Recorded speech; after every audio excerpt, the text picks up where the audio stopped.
Bonjour à tous, j'espère que vous allez bien. Pour la séance d'aujourd'hui, on va corriger les premiers exos du chapitre 5. Le chapitre 5 concerne les relations binaires. Donc, commençons par l'exo 5.1. En étudiant le schéma sagittal donné des propriétés de la relation considérée. Donc, on précisera l'ensemble étudié et on donnera le graphe de la relation.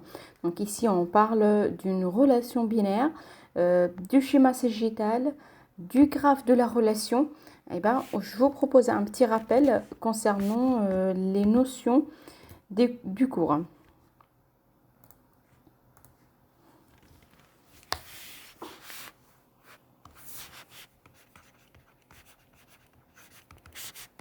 Donc, relation binaire.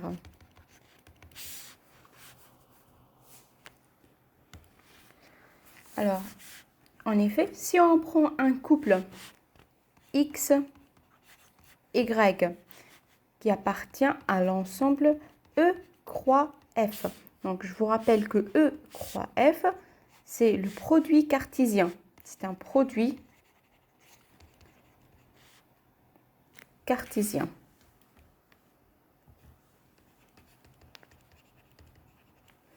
Et dans ce produit cartésien, on trouve tous les couples X, Y, tels que X est un élément de E et Y est un élément de F. Alors, on dit que X est en relation avec Y. Donc, on note par X, R la relation, Y, et on lit X est en relation avec Y.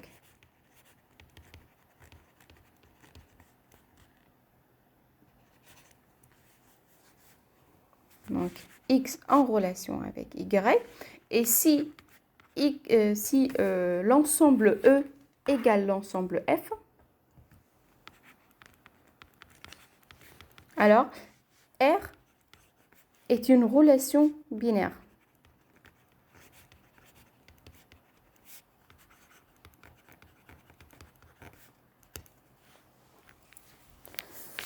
Alors, une relation R peut être définie de plusieurs manières.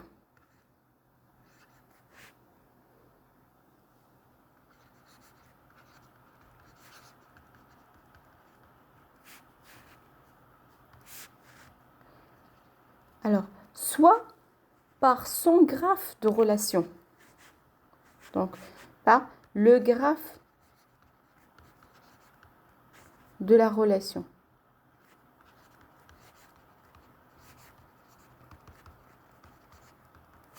Alors, qu'est-ce que c'est le graphe de la relation? Donc, on le note par G. Et donc, c'est l'ensemble des couples qui sont en relation.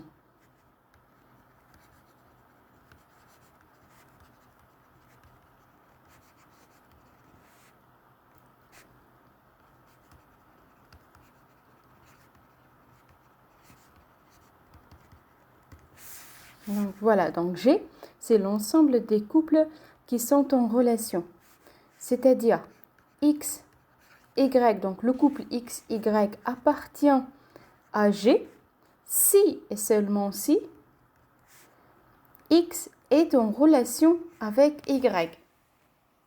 Alors, et le relation X, Y n'appartient pas à G si et seulement si X n'est pas en relation avec Y. Et on note pas non X, R, Y. Donc non X en relation avec Y. Donc X n'est pas en relation avec Y.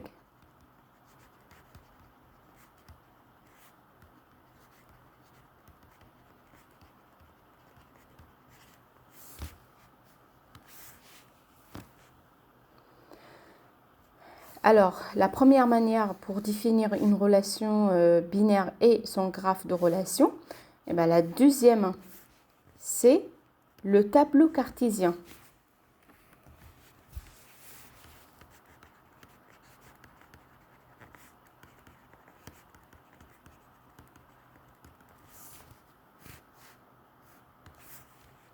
Et ben, pour le tableau cartésien, si par exemple E égale X, Y, Z, donc si E contient 3 éléments, X, Y et Z, et ben, le tableau cartésien de la relation R définie dans E, c'est un tableau à double entrée avec 3 lignes, 3 colonnes, puisque dans E, on a 3 éléments.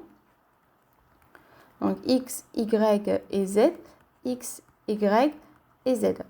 Et ben on dit que X est en relation avec Y, et on met un croix ici, donc dans ce sens. Donc ligne, colonne. Et ben ici, ça c'est pour dire que X est en relation avec Y. Donc si X est en relation avec Y, et ben on met croix. Et s'il n'y a pas de relation entre X et Y, dans le premier sens bien sûr, et ben tout simplement on met rien. Alors la troisième manière pour définir une relation est la matrice. Donc c'est une matrice de la relation, ou on dit aussi donc matrice d'adjacence. Matrice d'adjacence ou encore matrice d'incidence.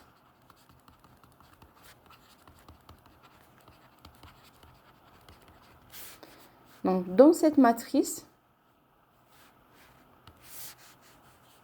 donc si on reprend le même exemple, donc pour E égale donc X, Y, Z, et bien dans cette matrice, s'il y a une relation entre deux éléments, on met 1. Et s'il n'y a pas de relation, on met 0. Et bien ici, il faut faire attention à l'ordre des éléments. Parce que donc, la première ligne correspond à Y, la deuxième ligne, la première ligne correspond à X, la deuxième ligne correspond à Y, et la troisième ligne pour Z. La première colonne X, la deuxième Y, et la troisième colonne Z.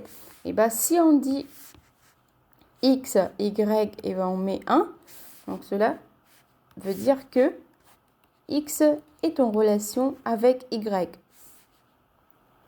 Ensuite, si par exemple on met pour YX, on met 0, et bien cela veut dire que Y n'est pas en relation avec X. Donc non YRX. Donc, et dans ce cas, on a X est en relation avec Y, mais Y n'est pas en relation avec X. Et ainsi de suite pour donc les autres éléments, les autres relations. Alors, la quatrième manière pour définir une relation est de donner son diagramme sagittal.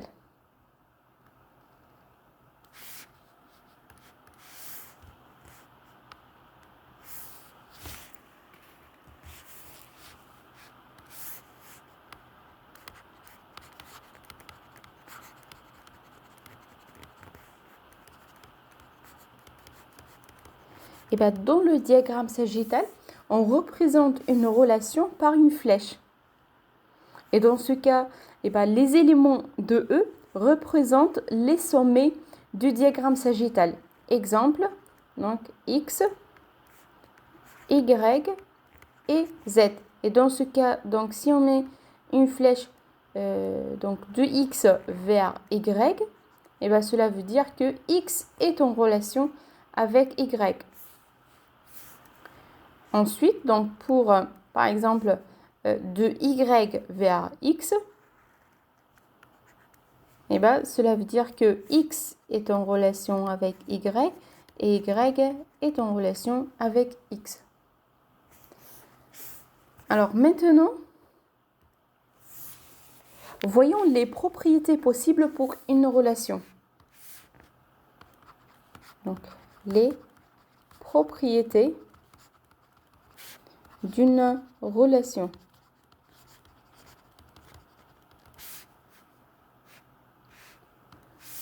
Alors, la première propriété, c'est... Donc, ici, on va voir 4 propriétés. Donc, la première, c'est la réflexivité.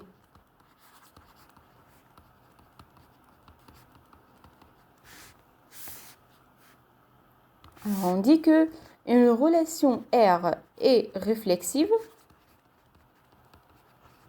si et seulement si, quel que soit X un élément de E, X est en relation avec lui-même. C'est-à-dire, dans l'ensemble E, chaque élément est en relation avec lui-même. Donc, c'est ce qu'on appelle la réflexivité. Et d'ailleurs, donc, en diagramme sagittal, on note par un élément X qui est en relation avec lui-même. Donc, pour la réflexivité, on la note par un arc partant de l'élément et arrivant sur lui-même. Donc, ça, c'est pour dire que la relation est réflexive. Et pour la deuxième propriété, il s'agit de la symétrie. Donc, la symétrie, on dit que R est symétrique si et seulement si. Donc, on prend deux éléments, quel que soit X un élément de E, quel que soit Y un élément de E, et si X est en relation avec Y, alors forcément Y est en relation avec X. Non. Ça, c'est pour dire que R est une relation symétrique. Et dans ce cas, en diagramme sagittal, on a deux éléments X, Y. Et si X est en relation avec Y, alors forcément, Y est en relation avec X. C'est-à-dire, dans le diagramme sagittal, on a toujours double flèche. Donc, on a des flèches dans les deux sens. Alors, la troisième propriété, c'est l'antisymétrie.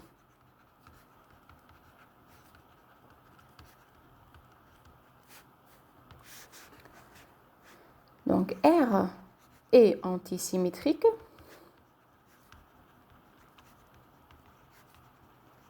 si et seulement si. Donc, si X, pour tout X, un élément de E, pour tout Y, un élément de E, et dans ce cas, si X est en relation avec Y et Y est en relation avec X, alors forcément, X égale Y. X et Y représentent le même élément. Et dans ce cas, en diagramme sagittal, si on prend deux éléments, X, donc si X différent de Y, on a une relation dans un seul sens. Donc on ne peut pas avoir une relation dans les deux sens pour deux éléments qui sont différents.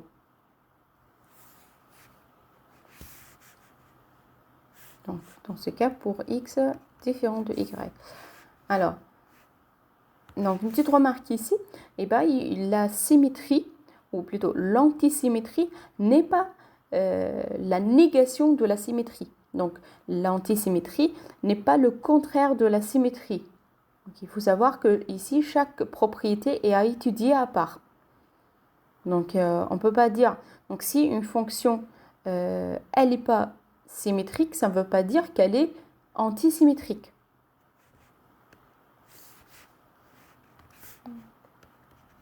Alors, la quatrième propriété, c'est la transitivité. Alors, une relation R est transitive si et seulement si. Et dans ce cas, pour étudier la transitivité, on prend trois éléments. Donc, quel que soit X un élément de E, quel que soit Y un élément de E, et quel que soit Z un élément de E. Alors, si X est en relation avec Y, et Y en relation avec Z, alors X est en relation avec Z. Donc, X avec Y et Y avec Z, alors X avec Z. Et en diagramme sagittal, si on a trois éléments, X, Y et Z, alors si X est en relation avec Y, Y est en relation avec Z, alors forcément X est en relation avec Z. Pour dire que la relation R est transitive.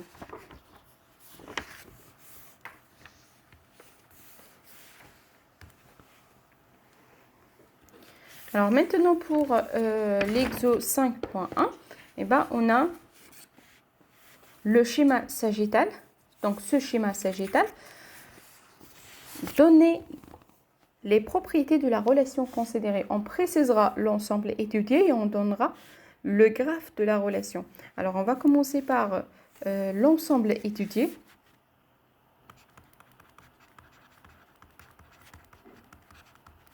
Alors l'ensemble, nous avons dit que dans le diagramme sagittal, les sommets du diagramme représentent les éléments de l'ensemble étudié. Alors E est tout simplement les sommets, donc X, Y, Z, U, V et T.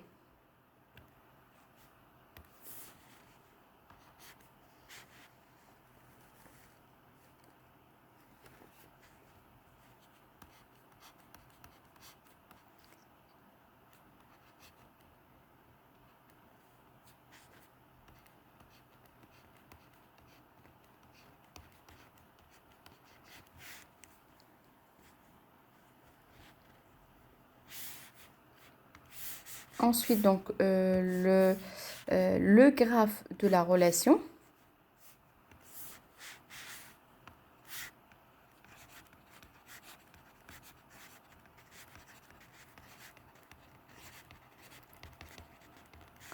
Donc, comme je l'ai déjà dit, le graphe de la relation, c'est l'ensemble G qui contient l'ensemble des couples qui sont en relation. Alors ici, on a par exemple X est en relation avec Z. Alors, X, Z, et donc X est en relation avec Z. Alors X, Z est un couple qui appartient à l'ensemble G. On a X est en relation avec lui-même et Z est en relation avec lui-même. Alors les couples X, X et Z, Z font partie de l'ensemble G. Et ainsi de suite pour donc, les autres relations. Donc ici on a Y, Y.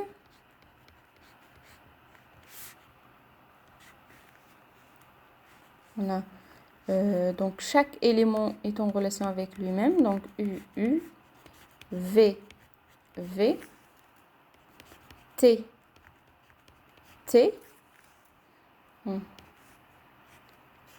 Y, U, U, Y, U, V,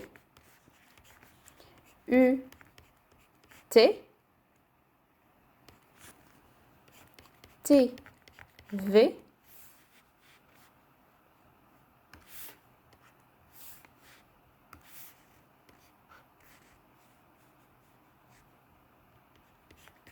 V, T et T, Y.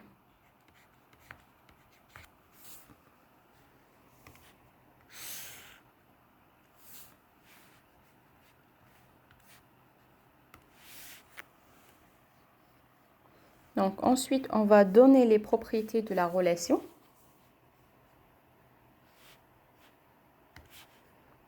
Alors pour les propriétés, commençons par la réflexivité. Alors, est-ce que la relation R est réflexive? Donc, On a dit que la relation est réflexive lorsque chaque élément est en relation avec lui-même. Donc, on remarque ici qu'il y a toujours un arc partant de chaque sommet et arrivant sur lui-même. Et bien, la relation est réflexive. Donc, R est réflexive. Car, si on veut préciser, enfin, si on veut justifier un petit peu, car chaque élément de E est en relation avec lui-même.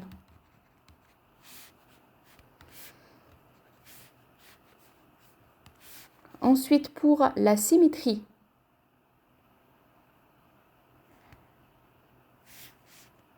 on a dit que R est symétrique lorsque si on prend deux éléments, donc deux éléments quelconques, si X est en relation avec Y, alors forcément Y est en relation avec X. Mais ici, vous pouvez remarquer que, c'est-à-dire pour la symétrie, une relation est symétrique lorsqu'on a toujours des flèches doubles. Or, ce n'est pas le cas. Exemple, ici on a X est en relation avec Z, mais Z n'est pas en relation avec X. Alors, un seul cas est suffisant pour dire que la relation n'est pas symétrique. Donc, R n'est pas symétrique.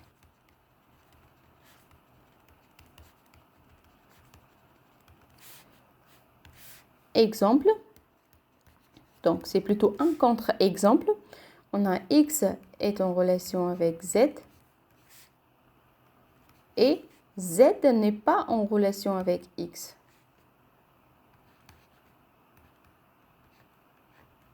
Donc, on fait la négation de la relation. Donc, Z n'est pas en relation avec X. Alors, maintenant, pour l'antisymétrie, est-ce que la relation est antisymétrique? Eh bien, la réponse est non. Pourquoi? Parce qu'on a dit que pour l'antisymétrie, on a seulement des flèches simples. Or, ici, on a T en relation avec V, V en relation avec T, mais T et V représentent deux éléments différents. Donc, R n'est pas antisymétrique.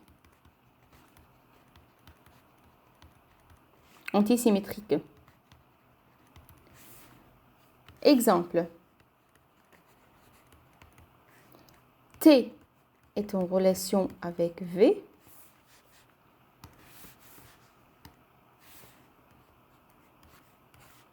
Et V est en relation avec T, mais T est différent de V.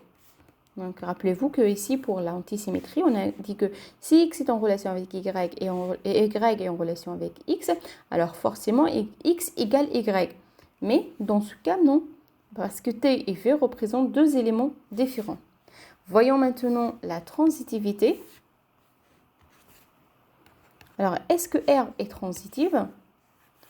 Pour la transitivité, donc, à chaque fois qu'on a trois éléments, donc le premier est en relation avec le deuxième et le deuxième est en relation avec le troisième, alors forcément le premier est en relation avec le dernier, c'est-à-dire le troisième. Or, ce n'est pas le cas ici. Pourquoi? Si on prend T, Y et U. Alors, T est en relation avec Y. Y est en relation avec U.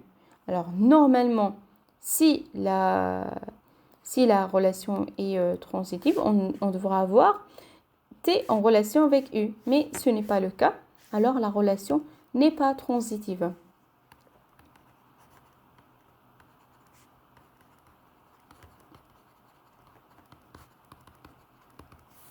Donc, l'exemple c'est,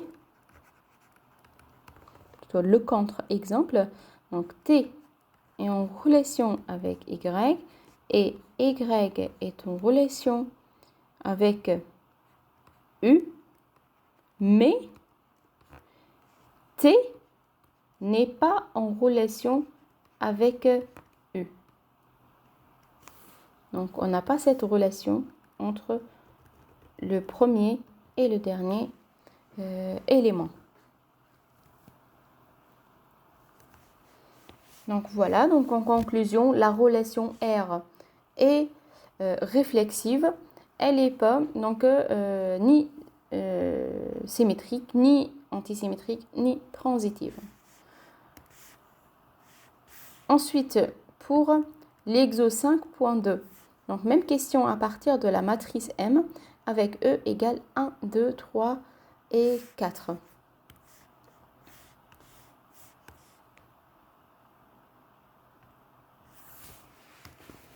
Maintenant, l'exercice 5.2. Alors, dans ce cas, la relation est représentée par sa matrice d'adjacence M qui est égale donc 1, 0, 1, 1, 0, 1, 1, 0, 1, 1, 0, 1, 1, 0, 1, 1.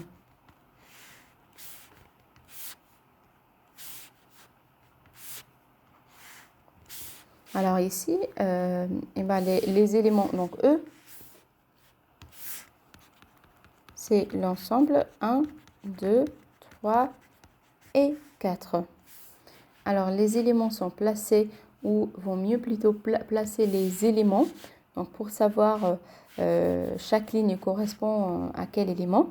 Alors ça c'est le premier élément, donc 1, 2, 3 et 4. La première colonne, donc 1, deuxième pour 2, troisième pour 3 et la quatrième colonne pour 4. Et bien ici, le graphe de la relation G, donc c'est dans le graphe de relation, comme je l'ai déjà dit, donc ce sont les couples qui sont en relation. Et bien dans ce cas, quels sont les couples qui sont en relation? Ce sont les couples où on a 1. Donc, en croisant les deux éléments, on trouvera 1. Et bien ici, par exemple, 1 est en relation avec lui-même. 1 est en relation avec 3 et 1 est en relation avec 4. Ensuite, on a 1 en relation avec 2, 1 en relation avec 3. Non, pardon. Donc ici, on a 1. Donc là, je me suis trompée. Donc on a dit 1 avec 1, 1 avec 3, 1 avec 4. Ensuite, on a 2 avec 2, 2 avec 3, 3 avec 1, 3 avec 2 et 3 en relation avec 4.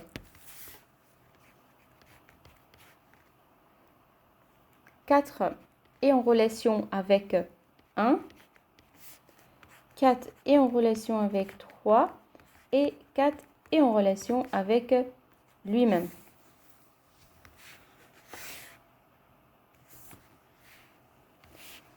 Alors maintenant pour les propriétés de la relation.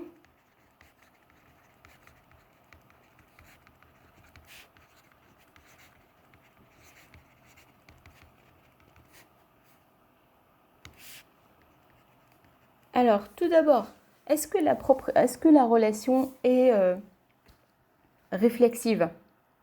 Ben, donc la réflexivité veut dire que chaque élément est en relation avec lui-même. Et dans ce cas, on regarde la diagonale principale de la matrice. Donc ça, c'est pour étudier la réflexivité. Donc ici, dans la diagonale, on remarque qu'on a la valeur 0. Qu'est-ce que ça veut dire, cette valeur? Eh bien, c'est 3 n'est pas en relation avec lui-même. Alors, la relation n'est pas réflexive.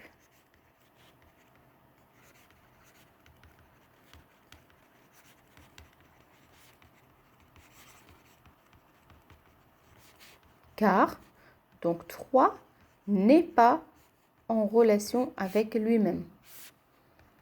Donc, pour la symétrie, symétrie, eh ben, on regarde si la matrice M est symétrique par rapport à sa diagonale principale. Donc ici, on a 0, 1, 1, 0, 1, 1, 1, 0, 1, 0, 1 et 1. Alors, la matrice M est symétrique par rapport à sa diagonale principale. Alors, la relation R est symétrique.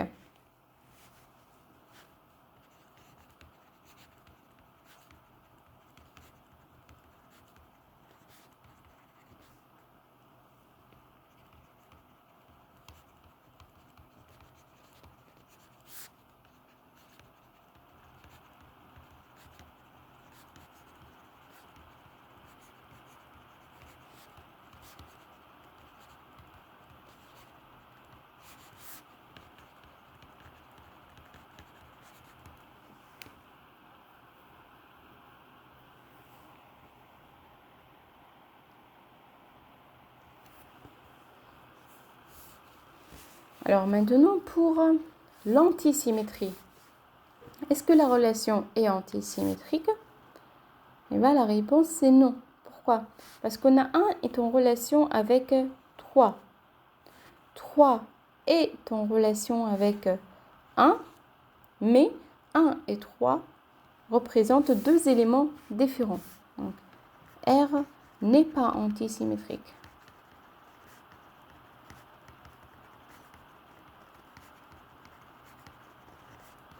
Car, donc, 1 est en relation avec 3 et 3 est en relation avec 1, mais, comme vous le savez, donc 1 est différent de 3. Est-ce que la relation est transitive? Eh bien, la réponse, c'est non. En effet, on a 2 qui est en relation avec 3. D'accord? 3 qui est en relation avec 4, mais 2 n'est pas en relation avec 4. Donc la relation n'est pas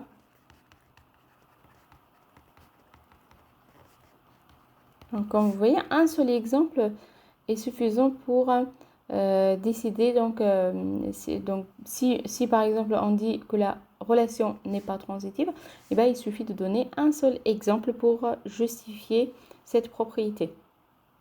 Alors, on a dit 2 est en relation avec 3 et 3 est en relation avec 4, mais 2 n'est pas en relation avec 4.